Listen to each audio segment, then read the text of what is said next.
บุษบานเป็นลมน้อ่อนบ่าวบ้านมีหัวกันมาเยี่ยมจนนอนอาบอายว่าหัวเมาบ่าวบ้านไกลบ่สุขใจคนคอยพ่อ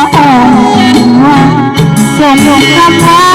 จังบ่าวบ้านนาเขาฝากมาร่วงสาวบ้านเกินกับเป็นบ้าพวงย้อนหือคำลวงของบ่าวบ้านไกล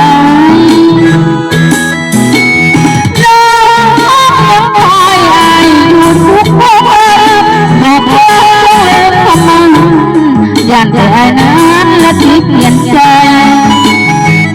ถ้าดอกแพงให้หยิบมาขอแบ่งไว้ให้หากจะน้องเป็นของคนใหม่ที่ตัดใจไอ้ไปสู่ขอถ้าอยากเป็นเพื่อนใส่บัตรเกินในเดือนบอกเธอนับพบกันที่บุญสองมือเธอในเมื่อน้องจะพอยังคิดเพียง